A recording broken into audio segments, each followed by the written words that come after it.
بسم اللہ الرحمن الرحیم۔ یہ ایک بھائی کی طرف سے سوال ہے کہ ہم نے آپ کے شرک اکبر کے متعلق 2 درس سنے ہیں جن میں آپ نے شرک اکبر کی اقسام بیان کی ہیں۔ ہماری آپ سے گزارش یہ ہے کہ براہ کرم شرک اکبر کی ساری اقسام جو ہیں وہ ایک ساتھ بیان کر دیں اختصار کے ساتھ، تاکہ ہم اس پیغام کو زیادہ سے زیادہ آگے لوگوں تک شیئر کر سکیں۔ رب ذوالجلال سے دعا ہے، التجا ہے کہ الہ العالمین حق گوئی کی توفیق عطا فرما۔ یاد رکھیں کہ شرک اکبر کی 4 اقسام ہیں۔ نمبر 1، رب ذوالجلال تقدس و تعالی کی ذات اقدس میں کسی مخلوق کو شریک ٹھہرانا، جیسا کہ نصرانیوں نے عیسیٰ کو ابن اللہ کہا، یہودیوں نے عزیر کو ابن اللہ کہا، اور مشرکین مکہ جو تھے وہ اللہ کے فرشتوں کو رب کی بیٹیاں قرار دیا کرتے تھے۔ رب ذوالجلال نے اس طرح کی بدعقیدگی رکھنے والوں پر رد کرتے ہوئے ارشاد فرمایا، قل هو اللہ احد اللہ الصمد لم یلد ولم یولد ولم یکن لہ کفوا احد۔ رب ذوالجلال نے اس قسم کا عقیدہ رکھنے والوں کو قرآن مجید میں کافر قرار دیا ہے۔ ارشاد فرمایا، وَجَعَلُوا مِنْ عِبَادِهِ جُزْءًا إِنَّ الْإِنسَانَ لَكَفُورٌ مُبِينٌ۔ یہ اللہ کے بندوں کو اللہ کی ذات اقدس کا جز قرار دیتے ہیں۔ اس طرح کا عقیدہ رکھنے والے لوگ کھلم کھلے کافر ہیں۔ شرک اکبر کی دوسری بڑی قسم ہے رب ذوالجلال تقدس و تعالی کی ربوبیت میں شرک کا ارتکاب کرنا۔ اور یاد رکھیں کہ رب ذوالجلال کی ربوبیت 4 امور کو مستلزم ہے۔ خلق یعنی اللہ تعالی ہر شے کا خالق ہے، اس کے سوا کوئی خالق نہیں۔ اللہ تعالی ہر شے کا مالک ہے، ہر شے اسی ہی کی ملکیت ہے، اس کے سوا کوئی مالک نہیں اس کائنات میں۔ یاد رکھیں لوگوں کی، انسانوں کی ملکیت ہے، مگر یہ عارضی اور ٹمپریری ہے اور محدود ہے۔ رب ذوالجلال ہی حقیقی بادشاہ ہے تقدس و تعالی۔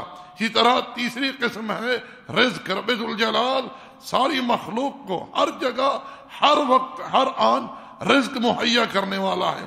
ساری مخلوق اس کے سامنے مرزوق ہے اور وہی ہر شے کا رازق ہے تقدس و تعالی۔ اللہ تعالی اس کائنات میں ہر شے کی تدبیر فرماتا ہے، ہر جگہ ہر وقت اسی ہی کا تصرف چلتا ہے تقدس و تعالی کا۔ مشرکین مکہ سے پوچھا گیا، وَمَن يُدَبِّرُ الْأَمْرَ فَسَيَقُولُونَ اللَّهُ، ان سے پوچھئے کہ اس کائنات میں ہر شے کی تدبیر کون کرتا ہے؟ یہ کہیں گے اللہ۔ تو یاد رکھیں کہ یہ 4 امور جو ہیں یہ مشتمل ہیں توحید ربوبیت کو۔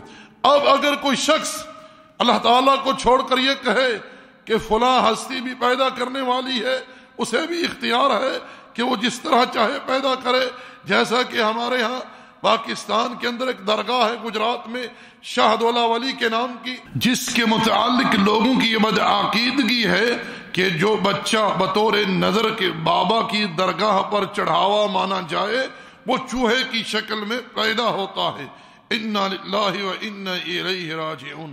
میں کہنا چاہوں گا اگر یہ شرک نہیں ہے رب کے تصرف میں، رب کی ربوبیت میں، تو پھر شرک کسے کہتے ہیں؟ اتنی جسارت، اتنی بڑی بدعقیدگی کہ یہ لوگ اس طرح کا نظریہ رکھتے ہیں، اس طرح کا عقیدہ رکھتے ہیں کہ جو بندہ قبر میں مدفون ہے اس کی چاہت سے، اس کی مشیت سے انسانوں کی تخلیق ہوتی ہے۔ حالانکہ رب ذوالجلال قرآن میں فرماتا ہے، هو الذی یصورکم فی الارحام کیف یشاء، وہ جس طرح چاہتا ہے ارحام کے اندر تمہاری شکلیں بناتا ہے۔ اور ایک دوسرے مقام پر ارشاد فرمایا، للہ ملک السماوات والارض یخلق ما یشاء، آسمانوں اور زمین کی بادشاہت کس کے لیے؟ اللہ ہی کے لیے ہے۔ اور اللہ تعالیٰ جس طرح چاہتا ہے رب ذوالجلال پیدا کرتا ہے۔ ہمارے ہاں پاک و ہند کے اندر آپ لوگوں نے دیکھا ہوگا اگر کسی کے گھر میں اولاد نہیں ہو رہی، عرصہ بیت گیا ہے، اولاد نہیں ہوئی، تو لوگ درگاہوں پر مزاروں پر چڑھاوے مانتے ہیں، منتے مانتے ہیں. کیوں؟ اس نظریے سے کہ اگر ہم نے ایسا کیا تو ہمیں اولاد عطا ہوگی. اور بہت ساری درگاہیں، بہت سارے مزارات اور جو ان کے اندر مدفون ہیں وہ اس تعلق سے لوگوں کے اندر مشہور اور معروف ہیں کہ ان کی ڈھیری پر جو جا کر منت مانگتا ہے، جو چیز طلب کرتا ہے، اس کی یہ طلب پوری ہوتی ہے، اس کی حاجت اسے عطا ہوتی ہے. اسی وجہ سے حجویری کو داتا کہتے ہیں، اسی وجہ سے شیخ عبد القادر جیلانی کو غوث اعظم سب سے بڑا فریاد رس کہتے ہیں. اسی وجہ سے یہ لوگ جناب علی ابن ابی طالب کو مشکل کشا حاجت روا کہتے ہیں. اے مسلمانوں، یہی وہ شرک ہے جو رب کے تصرف میں، رب کی تدبیر میں، رب کی ربوبیت میں ہو رہا ہے، جسے یہ لوگ سمجھنے کی کوشش نہیں کرتے اور نہ ہی کچھ لوگ ان بیچاروں کو سمجھنے دیتے ہیں. اللہ کے بندو ذرا غور کرو کہ رب ذوالجلال ارشاد فرماتا ہے قرآن کے اندر يَهْبُ لِمَن يَشَاءُ إِنَاثًا وَيَهْبُ لِمَن يَشَاءُ الذَّكُورَ أَوْ يُزَوِّجُهُمْ ذُكْرَانًا وَإِنَاثًا وَيَجْعَلُ مَن يَشَاءُ عَقِيمًا. رب جسے چاہتا ہے بیٹیاں دیتا ہے، جسے چاہتا ہے بیٹے دیتا ہے، جسے چاہتا ہے بیٹے اور بیٹیاں ملا کر دیتا ہے، اور جسے چاہتا ہے بھانج رکھتا ہے، اولاد دیتا ہی نہیں. اب اگر اللہ نے کسی کے بارے میں یہ فیصلہ کر لیا ہے کہ میں نے فلاں بندے کو اولاد نہیں دینی، اب کوئی ایسی ہستی اس کائنات میں آ گئی جو زبردستی رب سے کسی کو اولاد دلوائے، اس کے درگاہ پر تم چادر جا کر چڑھانے کی نظر مانتے ہو. کیوں؟ کیونکہ تمہاری یہ بدعقیدگی ہوتی ہے، یہ نظریہ اور یہ سوچ ہوتی ہے کہ یہ صاحب قبر اتنی قوت اور طاقت رکھتا ہے، اگر اللہ کسی چیز کو نہ کرنے کا ارادہ کرے تو یہ کروانے پر قدرت رکھتا ہے.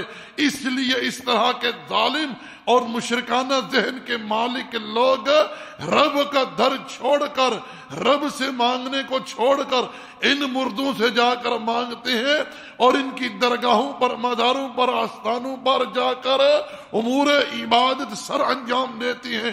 ان ظالموں سے پوچھو کیا نظر کا چڑھانا عبادت نہیں؟ بے شک عبادت ہے. نظر بڑی عظیم جلیل القدر عبادت ہے جس کے ذریعے انسان کو رب ذوالجلال کا قرب حاصل ہوتا ہے. تو مسلمانوں آنکھیں کھولو، آج کل تمہارے سامنے کھلے عام رب ذوالجلال کی توحید ربوبیت میں شرک کا ارتکاب ہو رہا ہے. الوہیت تو بعد کی بات ہے، ربوبیت میں شرک کر رہے ہیں. مشرکین مکہ کم سے کم اس بات کو تو پہچانتے تھے، جانتے تھے، سمجھتے تھے کہ اس کائنات میں تصرف کرنے والا، تدبیر کرنے والا ایک اللہ ہے. اسی طرح یاد رکھیں کہ شرک اکبر کی تیسری بڑی قسم ہے رب ذوالجلال کی الوہیت میں کسی کو شریک کرنا، رب کی عبادات میں کسی کو شریک ٹھہرانا. مثال کے طور پر دعا عبادت ہے اور بڑی عظیم جلیل القدر عبادت ہے. اب اگر کوئی بندہ رب کو چھوڑ کر کسی اور کو پکارتا ہے، کسی اور سے دعائیں کرتا ہے، کسی اور سے استعانت کرتا ہے، کسی اور سے استغاثہ کرتا ہے، استعاذہ کرتا ہے، غائبانہ ما فوق الاسباب کسی کو مدد کے لیے پکارتا ہے، جیسا کہ ہمارے ہاں نعرے لگاتے ہیں یا علی یا غوث یا حجویری، اس طرح پکارتے ہیں. یہ لوگ رب کی عبادت میں شرک کے مرتکب ہیں. یہ لوگ دعا جو کہ عبادت ہے اور بڑی عظیم عبادت ہے، اس عظیم عبادت کو یہ لوگ غیر اللہ کے لیے صرف کرتے ہیں. یہی شرک ہے توحیدی الوہیت میں. اسی طرح یاد رکھیں کہ نظر عبادت ہے اور بڑی عظیم جلیل القدر عبادت ہے جس کے ذریعے انسان کو اللہ کا قرب حاصل ہوتا ہے. اگر انسان نظر مانے گا تو اللہ ہی کے لیے مانے گا، اللہ ہی کے لیے پوری کرے گا. اگر کسی نے اللہ کو چھوڑ کر کسی اور کے لیے نظر مانی اور پھر اسے پورا کیا، اس نے شرک اکبر کا ارتکاب کیا۔ اور یہ 11ویں چادر چڑھانا، اسی طرح دیے جلانا، جانور ذبح کرنا، مٹھائیاں جا کر بطور نظر چڑھانا، بطور نظر کے غلے میں بابے کے پیسے ڈالنا، یہ ساری چیزیں متعلق ہیں نظر سے، اور نظر عبادت ہے، اور عبادت حق ایک اللہ کا ہے۔ اگر کسی نے اللہ کو چھوڑ کر یہ چیز کسی اور کے لیے صرف کی تو اس نے شرک اکبر کا ارتکاب کیا۔ اسی طرح قیام، رکوع، سجدہ، طواف، یہ سارے امور عبادت ہیں، اور یہ عبادت حق ہے ایک اللہ کا۔ اگر کسی نے اللہ کو چھوڑ کر کسی اور کے لیے قیام کیا، یا سجدہ کیا، یا رکوع کیا کسی کے سامنے، یا کسی کی قبر کا طواف کیا، تو اس انسان نے شرک اکبر کا ارتکاب کیا۔ اسی طرح شرک اکبر کی چوتھی قسم ہے رب ذوالجلال تقدس و تعالی کی اسماء و صفات میں شرک کا ارتکاب کرنا۔